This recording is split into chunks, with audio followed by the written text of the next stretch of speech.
El zumbido del ventilador era el único sonido en la habitación mientras mis dedos tecleaban furiosamente, vertiendo cada gota de dolor y frustración en un hilo de Reddit. Soy una idiota por hacerte saber que me estoy divorciando de ti enviándote un hilo en el sitio web que usas para ignorarme. La pregunta era cruda, directa, un último intento desesperado de romper el muro de indiferencia que había crecido entre nosotros. Nunca imaginé que mi matrimonio, una vez lleno de promesas y risas, terminaría en un foro anónimo, expuesto a la mirada crítica de extraños. Pero así era mi vida. Una ironía cruel y constante, una farsa cuidadosamente construida sobre cimientos podridos. Ahora, al sentarme aquí, con el eco de esa publicación resonando en el silencio, revivo cada momento, cada decepción, cada señal de advertencia que ignoré. Esta no es solo la historia de un divorcio, es la historia de cómo perdí mi voz, de cómo una suegra venenosa y un marido ausente me llevaron al borde del abismo, y de cómo, finalmente, encontré la fuerza para saltar. Y, quizás lo más importante, es la historia de Lara, la pequeña luz que me guió a través de la oscuridad y me enseñó el verdadero significado del amor y la supervivencia. ¿Soy una idiota por hacerte saber que me estoy divorciando de ti así? La pregunta flotaba en la pantalla, tecleada con furia y desesperación. No era la forma ideal de terminar un matrimonio, lo sabía. Pero la forma ideal hacía mucho que había desaparecido, tragada por años de negligencia, manipulación y el constante zumbido de la indiferencia. Yo de 29 años llevo casada con mi marido de 35 años, 5 años y llevamos juntos casi 10. Recordé la primera vez que lo vi, un café desordenado, una sonrisa torcida y una conversación que fluyó durante horas. Parecía diferente, un soplo de aire fresco en mi vida predecible. Nos enamoramos rápido, nos mudamos juntos, nos casamos. En el papel, era un cuento de hadas. Pero los cuentos de hadas no tienen suegras que se visten de blanco en tu boda ni maridos que prefieren los pechos anónimos en internet a tu compañía. La imagen de su madre, engalanada en un vestido blanco inmaculado, destelló en mi mente.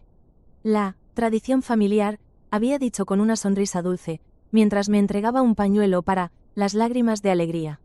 Alegría. La ironía me golpeó como un puñetazo. Esa mujer había convertido mi vida en un infierno lento y constante. Y él simplemente miraba. Recordé la primera vez que ella criticó mi cocina.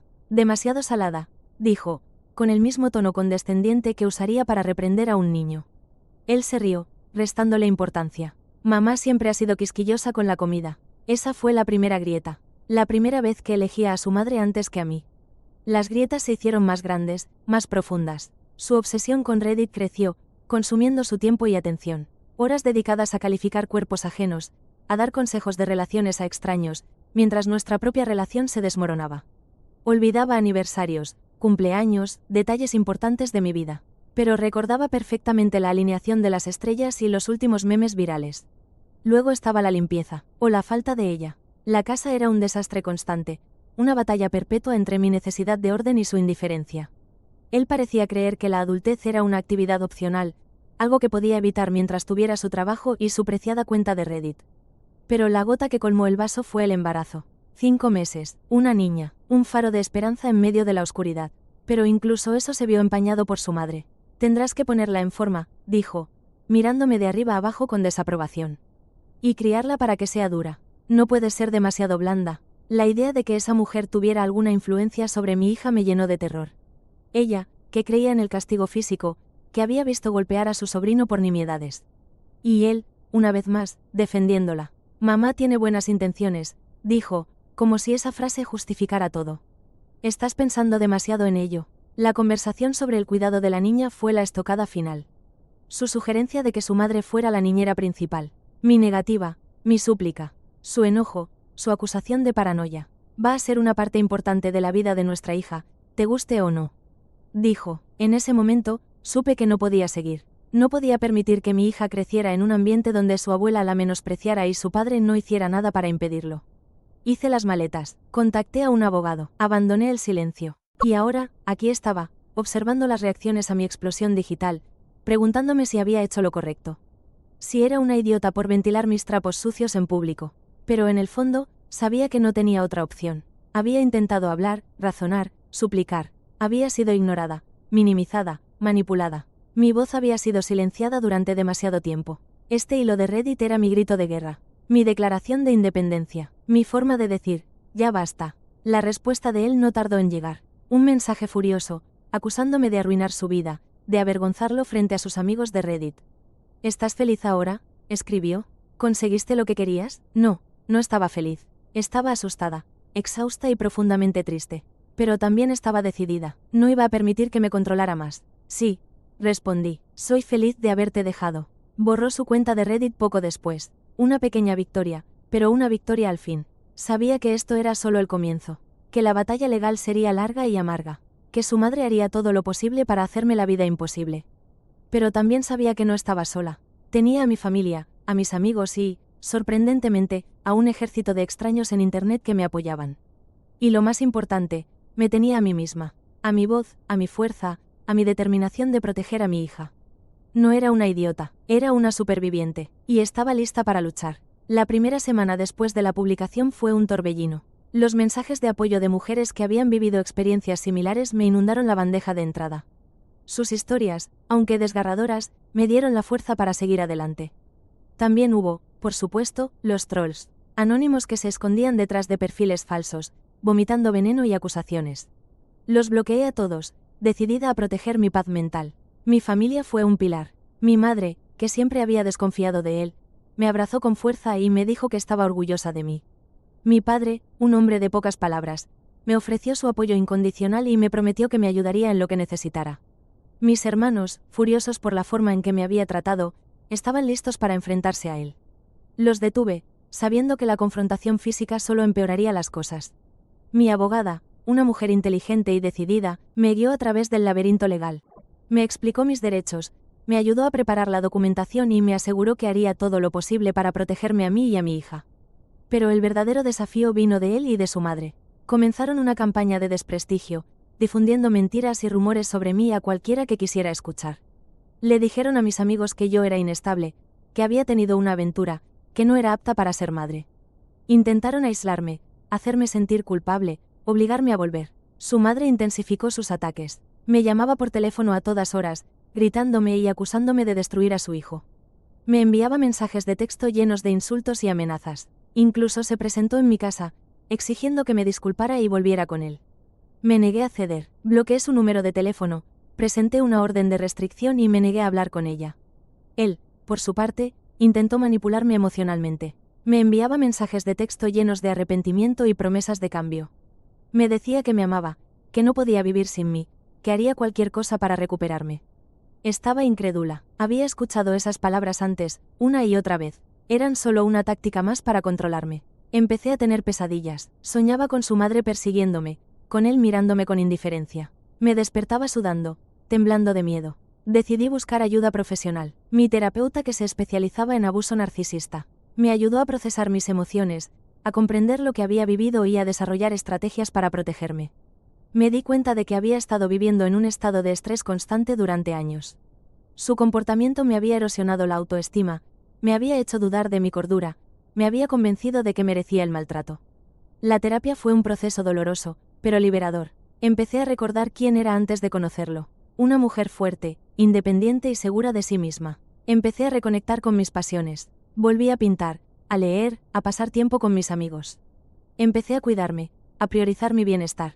Poco a poco, empecé a reconstruir mi vida. Pero sabía que la batalla aún no había terminado. La custodia de mi hija era el próximo obstáculo. Y estaba decidida a luchar con uñas y dientes para protegerla. La batalla por la custodia se avecinaba como una tormenta. Él, impulsado por su madre, estaba decidido a hacerme la vida imposible. Alegaba que yo era mentalmente inestable, una madre negligente, y que mi decisión de compartir mi historia en Reddit demostraba mi falta de juicio. Mi abogada me preparó para lo peor. Me advirtió que el proceso sería largo, costoso y emocionalmente agotador. Me dijo que tenía que estar preparada para que él y su madre sacaran a relucir todos mis trapos sucios, reales o inventados. Me aferré a la terapia como a un salvavidas. Mi terapeuta me ayudó a desarrollar estrategias para mantener la calma y la compostura durante las audiencias. Me enseñó a responder a las acusaciones con hechos y pruebas, sin dejarme llevar por la ira o la emoción. Empecé a documentar todo, cada conversación, cada mensaje de texto, cada interacción con él y su madre. Sabía que la información sería crucial para mi caso. Un día, mientras revisaba viejas fotos, encontré algo sorprendente. Una serie de fotografías de él de joven, antes de que nos conociéramos. En algunas de las fotos, estaba con su madre. En otras, estaba solo. Pero en todas las fotos, había una mirada en sus ojos que nunca había visto antes. Una mirada de tristeza, de vulnerabilidad, de miedo. Mostré las fotos a mi terapeuta. Ella me explicó que las fotos revelaban una dinámica familiar disfuncional, que él había sido criado en un ambiente de control y manipulación, donde su madre era la figura dominante. Me di cuenta de que su comportamiento no era solo una cuestión de personalidad. Era un patrón aprendido, una forma de relacionarse con el mundo que había sido moldeada por su madre. Empecé a ver las cosas de manera diferente. No lo excusaba, pero lo entendía un poco mejor. Me di cuenta de que él también era una víctima, atrapado en una red de manipulación y control. Sin embargo, eso no cambiaba el hecho de que tenía que proteger a mi hija. La primera audiencia de custodia fue un infierno. Él y su madre hicieron todo lo posible para difamarme. Alegaron que yo era una alcohólica, una drogadicta, una promiscua. Mostraron capturas de pantalla de mis publicaciones en Reddit, sacándolas de contexto y presentándolas como prueba de mi inestabilidad mental. Mi abogada respondió con contundencia. Presentó pruebas de mi estabilidad laboral, de mi relación cercana con mi familia, de mi historial impecable. Demostró que las acusaciones eran falsas y maliciosas. El juez pareció impresionado con mi caso. Me concedió la custodia temporal de mi hija, con derechos de visita supervisados para él. Fue una pequeña victoria, pero me dio esperanza. Las pesadillas persistieron, intensificándose con la realidad de mi situación. Me despertaba sobresaltada, sintiendo el peso del miedo y la incertidumbre. Durante el día, intentaba mantener la calma y la compostura, pero era difícil. Las llamadas y mensajes de texto de él y su madre eran constantes, una lluvia incesante de acusaciones y súplicas. Los bloqueé a ambos, pero el daño ya estaba hecho. Empecé a sentirme paranoica, como si estuviera siendo observada. Revisaba las cerraduras de las puertas y ventanas una y otra vez. Me asustaba con cada ruido, con cada sombra. Mi madre intentaba consolarme, pero sabía que no podía entender completamente lo que estaba pasando. Ella nunca había experimentado una relación tóxica, nunca había sido manipulada o controlada. Mis hermanos, aunque bien intencionados, eran demasiado agresivos. Querían darle una lección a él y a su madre, pero sabía que eso solo empeoraría las cosas. Necesitaba ayuda profesional. Encontré una terapeuta que se especializaba en abuso narcisista. Supe que era la persona adecuada desde el momento en que la conocí. Ella entendía mi situación, validaba mis sentimientos y me ofrecía herramientas prácticas para protegerme. En terapia, aprendí sobre el ciclo del abuso. Comprendí cómo él y su madre me habían manipulado, cómo habían erosionado mi autoestima y me habían convencido de que merecía el maltrato. Aprendí sobre el gaslighting, la táctica de hacerte dudar de tu propia cordura. Recordé incidentes en los que él había negado mis recuerdos, minimizado mis sentimientos y me había hecho sentir como si estuviera loca. Aprendí sobre la importancia de establecer límites. Decidí que no permitiría que él o su madre me contactaran directamente. Toda comunicación pasaría a través de mis abogados. Empecé a practicar el autocuidado. Meditaba, hacía ejercicio, comía sano. Me permitía sentir mis emociones, pero no me dejaba consumir por ellas. Volví a conectar con mis amigas. Había estado tan aislada durante mi matrimonio que había perdido contacto con muchas de ellas. Me sorprendió descubrir que me apoyaban incondicionalmente. Organizamos salidas nocturnas, vimos películas, hablamos de nuestros problemas. Reír y compartir experiencias con otras mujeres me ayudó a recordar quién era yo antes de conocerlo. Pero incluso con el apoyo de mi familia, mis amigas y mi terapeuta, la vida seguía siendo difícil. Tenía que encontrar un nuevo lugar para vivir, un nuevo trabajo y una manera de mantener a mi hija. La búsqueda de un apartamento fue un desafío. Muchos propietarios no querían alquilar a una mujer soltera embarazada. Otros me juzgaban por mi situación, asumiendo que era una persona irresponsable. Finalmente, encontré un pequeño apartamento en un barrio tranquilo. No era lujoso, pero era seguro y asequible. Lo decoré con colores alegres y plantas, tratando de crear un espacio acogedor para mi hija y para mí. Encontrar un trabajo fue aún más difícil. Tenía experiencia en marketing, pero muchas empresas no querían contratar a una mujer embarazada. Temían que me tomara una larga licencia de maternidad y que no fuera productiva. Envié currículums y cartas de presentación sin parar. Asistí a entrevistas, tratando de ocultar mi embarazo y proyectar una imagen de confianza y profesionalismo. Finalmente, recibí una oferta de una pequeña empresa de marketing. El trabajo no era ideal, pero era una oportunidad. Lo acepté con gratitud, decidida a demostrar mi valía. Los primeros meses en el nuevo trabajo fueron agotadores. Trabajaba largas horas, tratando de equilibrar mis responsabilidades laborales con mis compromisos. El embarazo, en medio de todo el caos, se convirtió en una isla de esperanza. Sentir a mi hija moverse dentro de mí era un recordatorio constante de que no estaba sola, de que tenía una razón para luchar. Pero el embarazo también exacerbó mis miedos. Me preocupaba no ser una buena madre, no poder protegerla de él y de su madre. Me preocupaba no tener suficiente dinero para criarla, no poder darle la vida que se merecía. Asistí a clases prenatales, aprendiendo sobre el parto, la lactancia y el cuidado del bebé. Las clases me dieron confianza, pero también me hicieron consciente de todo lo que no sabía. Me rodeé de libros y artículos sobre la crianza de los hijos. Quería estar preparada para cualquier cosa, ser la mejor madre posible para mi hija. Mis amigas organizaron un baby shower. Me regalaron ropa, pañales, juguetes y otros artículos esenciales para el bebé. Me sentí abrumada por su generosidad y apoyo.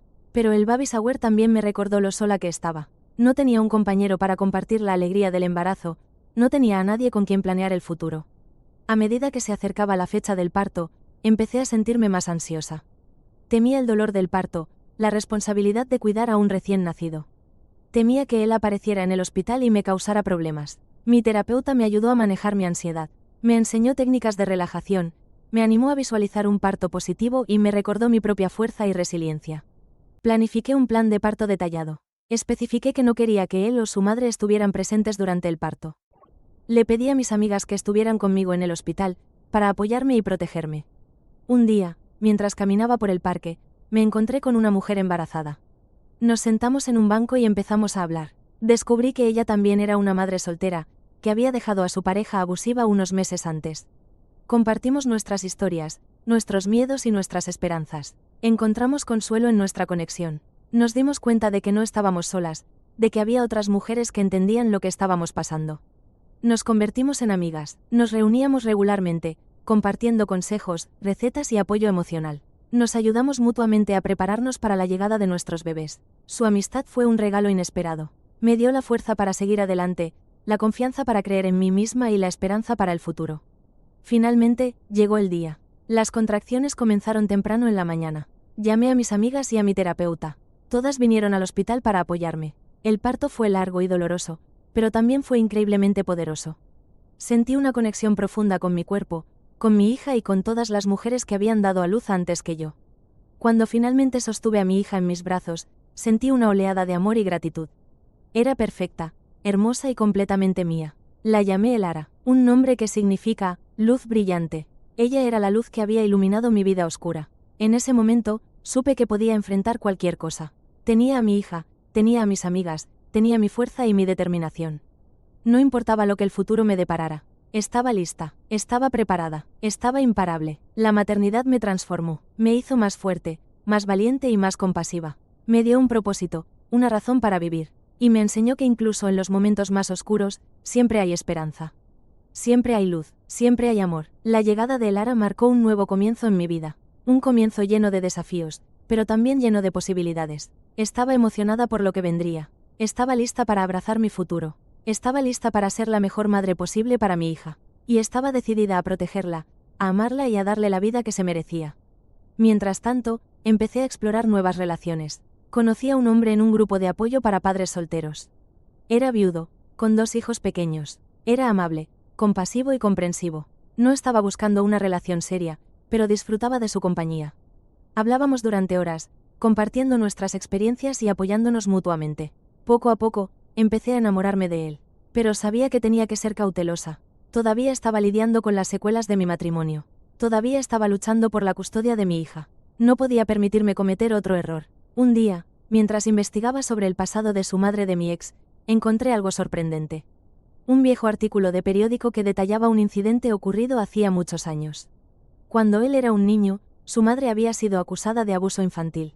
La habían acusado de golpear y maltratar a su hijo. El caso nunca llegó a juicio. La madre había negado las acusaciones y no había pruebas suficientes para condenarla. Pero el artículo me dio escalofríos. Explicaba mucho sobre su comportamiento, sobre su necesidad de control, sobre su incapacidad para mostrar empatía. Mostré el artículo a mi abogada. Ella me dijo que la información podría ser útil en el caso de custodia. Podría demostrar que su madre era un peligro para mi hija. Decidí enfrentarme a él. Lo invité a tomar un café y le mostré el artículo. Al principio, se negó a creerlo. Dijo que era una mentira, que su madre nunca le había hecho daño. Pero a medida que leía el artículo, vi cómo cambiaba su expresión. Sus ojos se llenaron de lágrimas, su cuerpo comenzó a temblar. Finalmente, rompió a llorar. Confesó que su madre lo había maltratado cuando era niño. Dijo que había vivido con miedo durante años, temiendo su ira, buscando su aprobación. Me sentí profundamente triste por él. Me di cuenta de que él también era una víctima de su madre. Pero también supe que tenía que proteger a mi hija. Le dije que no podía permitir que su madre estuviera cerca de nuestra hija. Que era demasiado peligroso. Él estuvo de acuerdo. Dijo que haría lo que fuera necesario para proteger a su hija. Decidimos trabajar juntos. Acordamos buscar ayuda profesional para él y para nuestra hija. Acordamos limitar el contacto de su madre con nuestra hija. Fue un proceso largo y difícil, pero lo logramos. Con la ayuda de la terapia, él comenzó a sanar. Empezó a establecer límites con su madre. Empezó a ser un padre más presente y atento. Finalmente, llegamos a un acuerdo de custodia. Acordamos compartir la custodia de nuestra hija, con ambos teniendo un papel importante en su vida. Fue un final feliz, pero no fue fácil. Requirió mucho trabajo, mucho compromiso y mucha compasión. Aprendí que incluso en las situaciones más difíciles, es posible encontrar la esperanza y la curación. Aprendí que el amor y el perdón son las armas más poderosas que tenemos. Y aprendí que nunca debo subestimar mi propia fuerza. El futuro era incierto, pero estaba llena de esperanza. Tenía a mi hija, a mi familia, a mis amigos y a un nuevo amor en mi vida. Estaba lista para enfrentar cualquier cosa que se me presentara. Sabía que podía hacerlo, porque era una superviviente. Años después, miré a mi hija graduarse de la escuela secundaria. Estaba radiante, llena de sueños y ambiciones. Me sentí inmensamente orgullosa de ella. Había superado muchos obstáculos, pero siempre había mantenido su espíritu fuerte y su corazón abierto. Él estaba sentado a mi lado, con lágrimas en los ojos. Había recorrido un largo camino. Había sanado de sus heridas del pasado y se había convertido en un padre maravilloso. Su madre no estaba allí. Había muerto hacía unos años. Su partida había sido un alivio para todos. Tomé la mano de mi hija y la abracé con fuerza. Le susurré al oído: «Te amo más que a nada en el mundo». Ella me sonrió y me dijo: «Yo también te amo, mamá». En ese momento, supe que había hecho lo correcto. Había tomado la decisión correcta al dejarlo. Había protegido a mi hija y me había salvado a mí misma. Había encontrado la felicidad y la paz. Y estaba agradecida por cada paso del camino. La vida no siempre es fácil, pero siempre vale la pena luchar por ella. Porque al final, el amor y la esperanza siempre triunfan. La publicación en Reddit, aunque catártica, fue solo el primer paso en un camino tortuoso. Al cerrar la laptop, el silencio de la habitación me golpeó con fuerza. Había roto con mi pasado, pero el futuro era un lienzo en blanco. ¿Te gustó este vídeo? En el canal hay muchas más historias reales, sorprendentes y llenas de giros inesperados. Suscríbete y descúbrelas todas.